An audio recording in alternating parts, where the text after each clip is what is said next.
안녕하세요. 로펌 머스터노의 조우성 변호사입니다. 제가 예전에 했던 사건, 사건이라고 하기에는 좀 가볍고, 하지만 본인에게는 아주 중요한 건이었겠죠. 그 채권 추심에 관련된 건이었는데, 그냥 문자 메시지 하나로 해결한 사건이 있었고요. 그래서 그걸 제가 칼럼으로 갑과 을은 돌고 도는 것이다. 이렇게 칼럼을 하나 썼었는데, 최근에 또 이와 유사한 사건을 또 제 후배 오빠 사건을 또 하나 처리해 준 일이 있습니다. 한번 들어보시죠. 자, 갑과 을로 이 사람 사이의 관계를 분류하는 일에 익숙해져 있죠, 우리는. 갑은 을을 핍박하고 또 을은 갑에게 부당한 대우를 받고 사람들은 그런 갑 때문에 분노하고 을에게 동정심을 느낍니다. 하지만 따지고 보면 이 갑-을 관계라는 게 상대적인 거예요. 왜냐, 어느 관계에서는 갑이었던 사람이 다른 관계에서는 을이 될 수밖에 없죠. 그런 의미에서 갑과 을은 서로 순환하는 것인데, 나도 을이 될 수 있음을 생각하고 상생하려고 노력함이 바람직한데 눈앞의 이익 때문에 그러지 못하는 것이 부인하기 힘든 현실입니다. 띵동. 페이스북 알람 메시지가 울렸어요. 모르는 이름인데? 막상 보니까 이런 메시지였어요. 저는 예전부터 변호사님 글을 즐겨보는 사람입니다. 기업 대상으로 혁신 마케팅 관련 강의를 하는데요. 개인적으로 곤란한 일을 겪어서 그러는데 잠깐 상담할 수 있을까요? 아무래도 메시지로 주고받으면 시간이 걸릴 것 같아가지고 바로 전화를 달라고 해서 통화를 했습니다. 김승우 씨, 물론 가명이고요. 40세. 승우 씨는 직장을 그만두고 현재 1인 강사로 활동하고 있는데 조직에 얽매이지 않고 자유롭게 활동할 수 있어서 1인 강사가 멋지게 보일 수도 있겠지만 실제 그 삶은 고단합니다. 1인 강사는 교육을 필요로 하는 기업으로부터 직접 다이렉트로 강의 요청을 받기도 하지만 그 중간에 교육 에이전시 업체가 이제 기업의 요구사항을 받아서 1인 강사들을 조직해서 하나의 패키지로 제공하는 것이 또 더 일반적이라고 하더군요. 자, 승우 씨는 석 달 전 P라는 에이전트 업체로부터 요청을 받고 국내 굴지 대기업인 S사 직원을 상대로 조직 혁신과 리더십이라는 주제로 5일에 걸쳐 하루 8시간씩 총 40시간의 강의 및 워크샵을 진행했다고 합니다.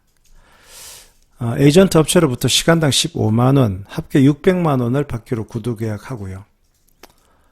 요즘 같은 불황기에 이 정도 금액이면 좋은 조건이었죠. 승우 씨는 혼자 하기는 조금 버거워서 보조 강사를 개인적으로 추가 섭외했습니다. 그리고 보조 강사에게는 자기가 받는 돈 600만 원에서 100만 원을 떼서 주기로 했죠. 마음 같아서는 혼자 모두 진행하고 600만 원을 다 받고 싶었지만 강의의 좀 질을 높이기 위해서는 어쩔 수가 없었습니다. 당시 그 승우 씨의 월 평균 수입은 한 200만 원 정도, 그것도 불규칙적이었어요. 결혼이 늦었고 또 애도 들어서지 않아서 승우 씨 부부는 고민이 많았는데 작년에 임신이 되어가지고 그 출산일이 다가오는 상황이었습니다. 산후조리를 해줄 어른들이 계시지 않아서 산후조리원에서 이제 몸을 풀기로 했고요.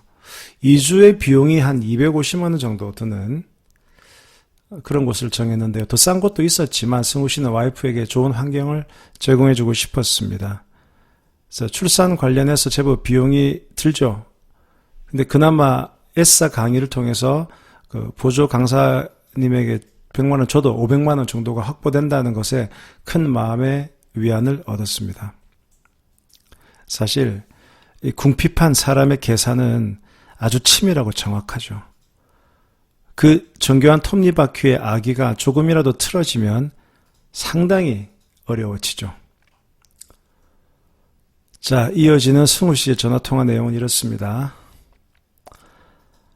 변호사님, 강의하는 걸 제가 좋아하긴 했지만 하루에 8시간씩 닷새를 이어서 하면 정말 진이 빠집니다. 하지만 즐거운 마음으로 했습니다. 강의 후 평가도 5점 만점에 4.7점이라고 하더라고요. 그럴 땐 참 보람이 있습니다. 근데 문제는 에이전시가 돈을 안 주는 겁니다. 원래 교육을 했던 S사는 교육비 집행을 빨리 하는 것으로 업계에서는 널리 알려져 있대요. 그래서 S사가 에이전시인 P사에게 돈을 주지 않았을 리는 없다는 겁니다. 강의를 마친 후에 그 중간 에이전트인 P사로부터 아무런 연락이 없자 승우 씨는 한 2주 정도 기다리다가 조심스레 그 P사에 전화해서 강사료 지급을 요청을 했죠. 그러자 담당자는 정산 중이니까 잠시 기다리세요 라는 간단한 답변만 했습니다. 승우 씨는 보조 강사들에게 이미 100만 원을 송금해 줬어요.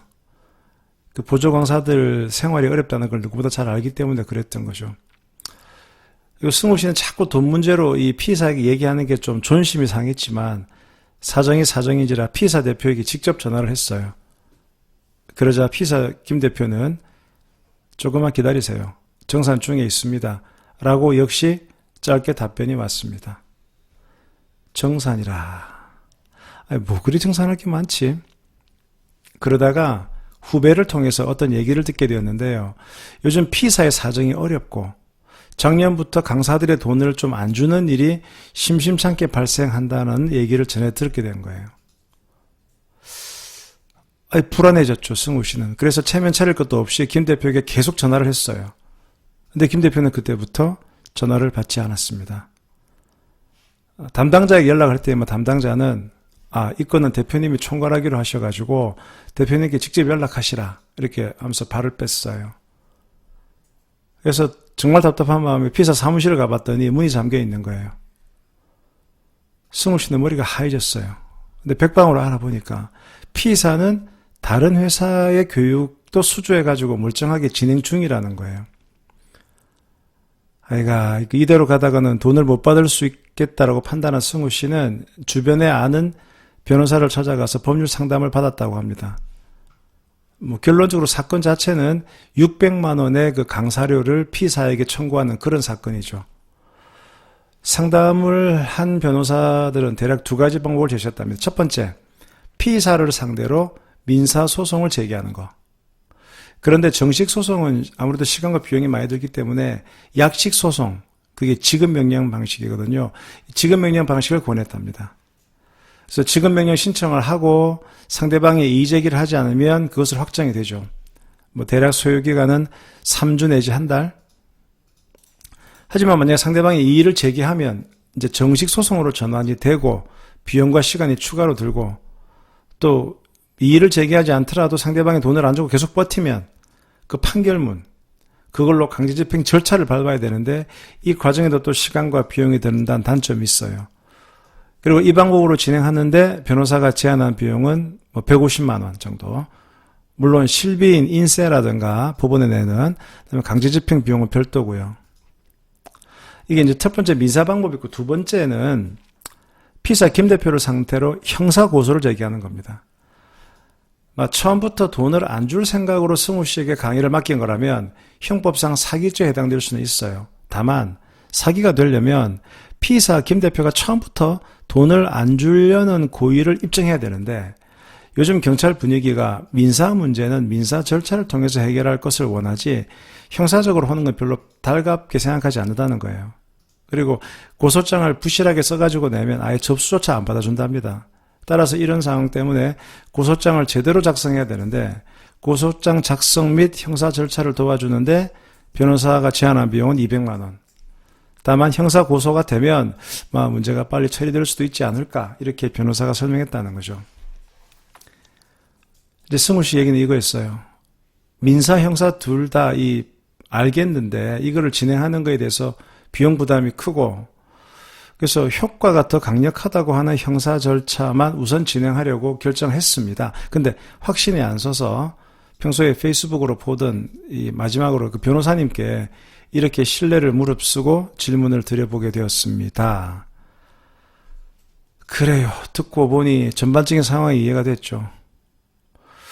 에이전시인 P사 사정이 진짜 어렵거나 아니면 최대한 돈을 좀 늦게 주겠다. 이런 비양심적인 갑질이든가 둘 중에 하나겠죠. 제가 이렇게 물어봤어요. 그 P사하고 앞으로도 더 일을 하실 겁니까? 그때 승우 씨가 아닙니다. 아이고 이번에 이런 거 하는 거 보고는 다시 P사하고는 같이 일 안 할 겁니다. 제가 이렇게 물어본 이유가 있었죠. P사하고 더 이상 거래하지 않겠다. 그럼 좀 세게 나가도 되겠구만. 자, 그럼 제가 생각했죠. P사는 분명히 승우 씨에게는 갑이에요. 하지만 P사는 또 다른 관계에서는 을의 위치에 있겠죠. 제가 뭐 하나 적어가지고 메시지로 보내드릴 테니까 그 내용을 김 대표의 이메일, 문자, 카톡으로 보내세요. 아, 그 사람 제 전화도 연락 안 받습니다. 한번 해보시죠. 어떻게 나오나. 그리고 제가 작성해서 페이스북 메시지를 보내주면 이랬습니다. 김 대표님께 요즘 많이 바쁘신 것 같아서 이렇게 문자로 보냅니다. S사 강의료 관련해서 자꾸 귀찮게 해드려 죄송합니다. 저도 많이 급해서 그랬습니다. 근데 가만히 생각해보니 대표님이 S사로부터 돈을 받고서도 제게 주지 않을 리는 없을 테고요. 결국 S사가 문제라는 것을 뒤늦게 깨달았습니다. 안 그래도 그 담당자 계속 청산 중이라고 하는 걸 보니 아직 돈이 지급이 안 됐다는 의심이 들었군요. 제가 S사의 갑질에 얼마나 마음이 힘드셨습니까? 근데 제가 알아보니까 S사에는 윤리경영팀이라는 곳이 있고 그곳에는 S사 각 부서의 갑질을 감시하는 일을 한다더군요. 제가 S사 윤리경영팀에 민원을 제기하겠습니다. S사 교육팀이 얼마나 갑질이 심한지, 그래서 중간에 있는 에이전시인 P사가 얼마나 어려움을 겪고 나아가 그 일로 저 같은 1인 강사의 어려움이 얼마나 큰지, 과연 이게 대기업이 갖춰야 할 상생의 모습인지 따지겠습니다. 제가 대표님을 대신해서 이 일을 처리하겠습니다. 조금만 기다려주세요. 건강하세요. 승우 씨는 그 메시지 문안을 조금 바꿔서 그 김 대표의 메일하고 문자 카톡으로 다 발송했대요. 메시지를 보낸 지 정확히 30분 안에 김 대표로부터 문자가 왔습니다. 아, 서로 오해가 있었던 것 같습니다. 제가 요즘 새로운 프로젝트 수주 때문에 바빠서요. 계좌번호 불러주세요. 바로 처리하겠습니다. 석 달 동안 전전긍긍하던 문제가 이 한 큐에 풀려버린 거죠. 자, 왜 이랬겠습니까?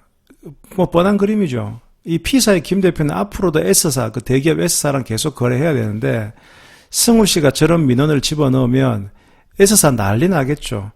S사가 돈을 안 줬어도 문제겠지만 돈을 줬다 그러면 더 난리 나겠죠. 야, 돈 줬는데 넌 왜 이런 일을 일으키는 거야? 그러니까 김 대표가 적어도 P사의 김 대표가 승우 씨를 무서워하진 않겠지만 그 위에 있는 갑인 S사는 무서워하겠죠. 이제 그 부분을 건드리는 거죠. 자, 끝났죠. 이렇게 승우 씨가 다시 전화가 왔어요. 그래서 저한테 물어보는 거예요. 아, 정말 다행입니다. 고맙습니다. 그런데 이 사례를 어떻게 해야 될지. 아, 이 비용 청구가 제일 어려운 문제예요. 통화 한 5분 했고, 문안 만드는데 한 10분 걸렸는데, 이거 했다고 돈 받기도 좀 그렇고. 그래서 제가, 괜찮습니다. 저도 좋은 일 한 셈 치죠. 그랬더니, 아닙니다. 아이고, 경우가 그런 게 아닌데, 어떻게 하면 될까요? 그래서 제가 이런저런 궁리를 하다가 이렇게 제안을 했죠. 그, 마케팅 혁신 관련 강의를 하신다고 했죠. 그럼 제 고문기업에 한번 출강하셔가지고 2시간 정도 강의해 주시면 어떨까요? 일단 그거는 공짜로요. 저도 고문기업 관리해야 되는데 강의를 이렇게 제공해 주면 제 체면도 살고, 근데 만약에 고문기업이 승우 씨 강의에 만족하면 추가 유료 강의도 진행될 수 있을 테고요. 그래서 승우 씨가 그거야 얼마든지요. 2시간 아니라 4시간도 좋습니다. 그래서 속으로 잘 됐다. 아이고, 고문기업에 멋진 선물을 할 수 있겠구나. 아울러 이번 일이 그 P사 김 대표에게도 조금 함부로 내가 갑질하면 안 된다라는 그런 느낌도 줬을 것 같습니다. 이게 소위 말하는 뭐라 그럴까, 쿠션, 당구 치는 분들 쿠션, 직접 다이렉트 공격이 아니고 간접적인 공격이고, 이게 무슨 병법 36개로 말하면 차도 살인지계죠. 차도, 빌릴 차의 칼도, 칼을 빌려서 죽인다는 건데, 내 칼은 작으나, 지금 여기서 승우 씨의 칼은 작잖아요. 하지만 승우 씨를 우습게 하는 P사가 두려워하는 S사, 발주처, 그 강의 발주처, 그 S사의 칼을 활용한 거죠. 그래서 지금 그러니까 원칙적으로는 민사, 형사 이런 게 원칙적인 법 조치이긴 한데, 남성분들은 그 UFC 많이 보잖아요. 그 격투기를 가만히 보면 어떤 게임은 뭐 2라운드, 3라운드, 4라운드까지 가서 완전 양쪽이 피칠갑이 돼서 결국은 판정으로 누가 이기는 그런 싸움도 있는 반면에 1라운드에 시작하자마자 한 10초 만에 이 턱에 하이킥 한 방 맞아가지고 쓰러지는 그런 경우도 있잖아요. 근데 내상은 그게 훨씬 적대요. 그냥 맞고 기절하지만 그 의외로 다치는 건 아닌데 이게 아마 4라운드까지 가서 막 엄청 치고받으면 완전 골병 든다는 거죠. 그게 뭐냐 그러면 급소를 때려버리면 금방 게임이 끝나는 거죠. 그래서 저도 이제 소송을 많이 하다 보니까 소송은 싸움이에요, 싸움. 그러면 뭔가 상대방의 급소가 있다면 그 급소를 적절하게 공격해서 빨리 끝내버리고 서로 로스를 줄이는 것이 낫다. 그 포인트를, 그 트리거 포인트를 잡아내는 게 그게 또 경험을 많이 하다 보면 그게 좀 보이는 것 같아요. 제가 이렇게 이제 그 1인 강사들을 좀 제가 도와드렸는데 유사한 사례들이 많았었어요. 유사한 사례들이. 하나같이 이런 역학 관계에서 꼭 중간에 있는 업체들 중에 다 그런 건 아닌데 일부 업체들은 돈을 아예 안 주겠다는 게 아니고 늦게 주는 그런, 물론 자기들도 캐시플로우가 어려우니까 그렇겠지만 그 P사보다 더 밑에 있는 1인 강사들은 더 힘들거든요. 그 다음에 아까 본 것처럼 1인 강사들은 또 그 밑에 보조 강사까지 써야 되는 거고. 그래서 갑, 을, 병, 정 이런 관계에서 나보다 더 이 아래 단계에 있는 사람들에 대해서는 조금 더 배려할 줄 아는 그런 마음이 필요하지 않나, 뭐 그런 생각을 해보게 됐습니다. 지금까지 로펌 머스터노의 조우성 변호사였습니다. 감사합니다.